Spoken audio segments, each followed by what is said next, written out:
ಎಲ್ಲರಿಗೂ ನಮಸ್ಕಾರ. ನಾನು ನಿಮ್ಮ ಜನನಿ. ನನ್ನಿಂದ ಸ್ಕಿಲ್ಫುಲ್ ಆನ್ಲೈನ್ ನವೋದಯ ತರಗತಿಗೆ ತಮ್ಮೆಲ್ಲರಿಗೂ ಸ್ವಾಗತ. ನಾನು ಇಂದಿನ ವಿಡಿಯೋದಲ್ಲಿ ಕನ್ನಡ ವರ್ಣಮಾಲೆಯ ಬಗ್ಗೆ ತಿಳಿಸ್ಕೊಡ್ತೇನೆ. ಹಾಗಾದ್ರೆ ತಿಳ್ಕೊಂಡು ಬರೋಣ ಬನ್ನಿ. ಕನ್ನಡ ವರ್ಣಮಾಲೆ ಅಲ್ವಾ? ನೋಡಿ, ಕನ್ನಡ ಅಲ್ವಾ? ಕನ್ನಡ ವರ್ಣಮಾಲೆಯಲ್ಲಿ ಎಷ್ಟು ಅಕ್ಷರಗಳಿವೆ ಹೇಳಿ?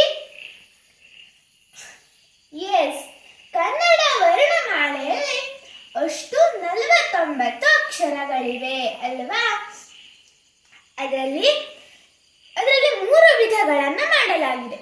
ಅವು ಸ್ವರಾಕ್ಷರಗಳು, ವ್ಯಂಜನಾಕ್ಷರಗಳು ಮತ್ತು ಯೋಗವಾಹಗಳು ಅಲ್ವಾ? ಎಸ್, ನೋಡಿ, ಸ್ವರಾಕ್ಷರಗಳು ಎಷ್ಟಿದೆ ಹೇಳಿ ನೋಡೋಣ ನೀವೇ. ಎಸ್, ಸ್ವರಾಕ್ಷರಗಳು ಅಷ್ಟು 13 ಅಲ್ವಾ? ಸ್ವರಾಕ್ಷರಗಳು ಅಷ್ಟು 13. ಅದರಲ್ಲಿ 2 ವಿಧ, ಸ್ವರಾಕ್ಷರಗಳಲ್ಲಿ 2 ವಿಧ, ಹ್ರಸ್ವ ಸ್ವರ ಮತ್ತು ದೀರ್ಘ ಸ್ವರ. ಹ್ರಸ್ವ ಸ್ವರ ಅಷ್ಟು 6 ಇದೆ. ಹ್ರಸ್ವ ಸ್ವರ 6 ಇದೆ. ದೀರ್ಘ ಸ್ವರ ಎಷ್ಟಿದೆ ನೀವೇ ಹೇಳ್ಬೇಕಿದನ್ನ. ದೀರ್ಘ ಸ್ವರ ಎಷ್ಟಿದೆ? ಎಸ್, ದೀರ್ಘ ಸ್ವರ 7 ಅಲ್ವಾ? ಎಸ್, ಮತ್ತೆ ವ್ಯಂಜನಾಕ್ಷರ ಅಲ್ವಾ? ವ್ಯಂಜನಾಕ್ಷರ ಅದರಲ್ಲಿ ವರ್ಗೀಯ ವ್ಯಂಜನ, ಅವರ್ಗೀಯ ವ್ಯಂಜನ ಅಂತ 2 ವಿಧ ಇದೆ. ವರ್ಗೀಯ ವ್ಯಂಜನ ಎಷ್ಟಿದೆ? ವರ್ಗೀಯ ವ್ಯಂಜನದಲ್ಲಿ ಎಷ್ಟು ಅಕ್ಷರಗಳಿವೆ? ಎಸ್, ವರ್ಗೀಯ ವ್ಯಂಜನದಲ್ಲಿ ಅಷ್ಟು 25 ಅಕ್ಷರಗಳಿವೆ. ಅವರ್ಗೀಯ ವ್ಯಂಜನದಲ್ಲಿ ಎಷ್ಟು ಅಕ್ಷರಗಳಿವೆ? ಎಸ್, ಅವರ್ಗೀಯ ವ್ಯಂಜನದಲ್ಲಿ 9 ಅಕ್ಷರಗಳಿವೆ. ಹಾಗಿದ್ರೆ ಅಷ್ಟು ವ್ಯಂಜನಾಕ್ಷರಗಳು ಎಷ್ಟು ಹೇಳಿ? ಎಸ್, ಅಷ್ಟು ವ್ಯಂಜನಾಕ್ಷರಗಳು 34 ಅಲ್ವಾ? ಎಸ್, ಈಗ ನೋಡಿ, ನಾವು ಸ್ವರಾಕ್ಷರದ ಕಡೆ ಬರೋಣ. ಮೊದಲನೇದಾಗಿ ಸ್ವರಾಕ್ಷರ ಎಂದರೇನು ಅಂತ ನೀವು ನನಗೆ ತಿಳಿಸ್ಕೊಡ್ಬೇಕು. ನೋಡಿ, ಸ್ವರಾಕ್ಷರ ಅಲ್ವಾ?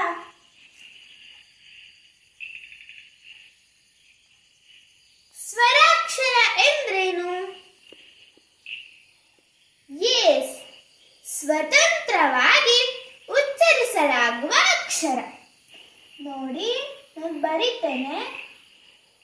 ಸ್ವತಂತ್ರವಾಗಿ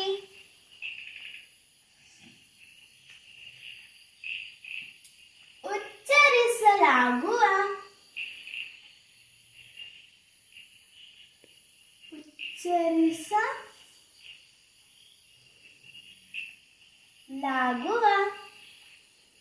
ಅಕ್ಷರ.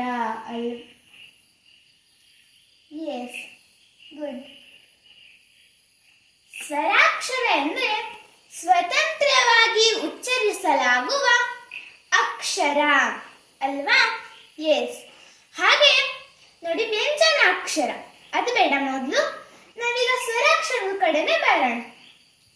ಸ್ವರಾಕ್ಷರದಲ್ಲಿ 2 ವಿಧ ಅಂತ ಹೇಳಿದ್ದೆ. ಅವು ಹ್ರಸ್ವ ಸ್ವರ ಮತ್ತು ದೀರ್ಘ ಸ್ವರ ಅಲ್ವಾ? ಹ್ರಸ್ವ. ಹಾಗಿದ್ರೆ ಹ್ರಸ್ವ ಎಂದರೇನು? ಹ್ರಸ್ವ ಸ್ವರ ಎಂದರೇನು? ಎಸ್, ಕಡಿಮೆ ಉಸಿರಿನಲ್ಲಿ ಉಚ್ಚರಿಸಲಾಗುವ ಅಂತಹ ಅಕ್ಷರ. ನೋಡಿ, ಕಡಿಮೆ ಉಸಿರಿನಲ್ಲಿ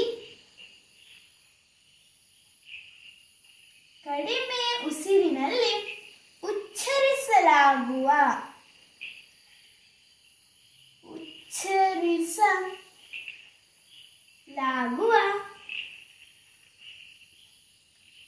ಅಕ್ಷರ. ಹಾಗಿದ್ರೆ ಹ್ರಸ್ವ ಸ್ವರಗಳು ಎಷ್ಟಿದೆ? ಸ್ವರಗಳು 6 ಅಲ್ವಾ? ಅವು ಯಾವ್ಯಾವುದು ಹಾಗಿದ್ರೆ ನಾನು ನೋಡಿ ಬರೀತೇನೆ. ಅಲ್ವಾ? ನೋಡಿ, ನಾವು ಕಡಿಮೆ ಉಸಿರನ್ನ ಕೊಡ್ತೇವೆ. ಇ ನೋಡಿ, ಇ ಅಲ್ವಾ? ಉ ರು ರು ಎ ಓ. ಎಸ್, ನೋಡಿ, ಇವಿಷ್ಟು ಏನಂದ್ರೆ ಹ್ರಸ್ವ ಸ್ವರಗಳು. ನಾವೀಗ ದೀರ್ಘ ಸ್ವರದ ಕಡೆ ಬರೋಣ. ದೀರ್ಘ ನೋಡಿ, ದೀರ್ಘ ದೀರ್ಘ ಅಂದ್ರೆ ಹೆಚ್ಚು ಉಸಿರಲ್ಲ, ಒಂದು ಹೆಚ್ಚು ಉಸಿರಿನಲ್ಲಿ ಉಚ್ಚರಿಸಲಾಗುವ ಅಕ್ಷರ. ಹೆಚ್ಚು ಉಸಿರನ್ನ ಬಳಸ್ಕೊಂಡು ನೋಡಿ,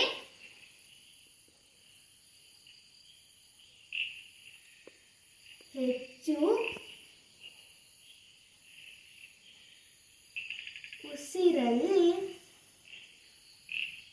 ಉಚ್ಚರಿಸಲಾಗುವ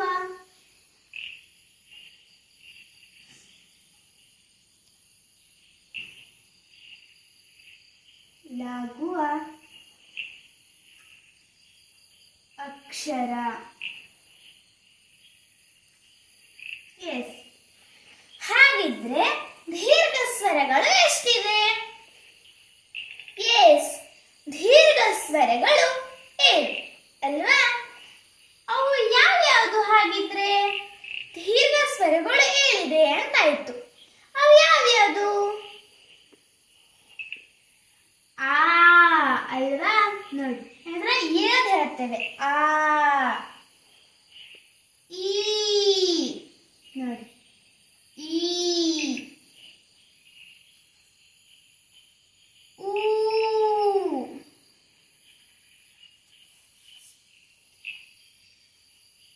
ಏ. ಐ. ಓ.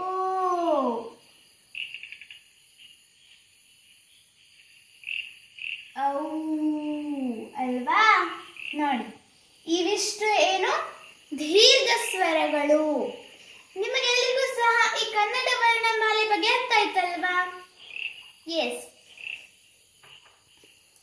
ಐ ಹೋಪ್ ನಿಮ್ಮೆಲ್ಲರಿಗೂ ಸಹಿತ ಈ ವಿಡಿಯೋದಲ್ಲಿನ ವಿಷಯ ಅರ್ಥ ಆಯ್ತು ಅಂತ ಹೇಳ್ತಾ ನಾನು ಇಂದಿನ ವಿಡಿಯೋನ ಮುಗಿಸ್ತಾ ಇದ್ದೀನಿ. ಮತ್ತೆ ನಾಳೆ ವಿಡಿಯೋದಲ್ಲಿ ಭೇಟಿಯಾಗೋಣ. ಅಲ್ಲಿವರೆಗೆ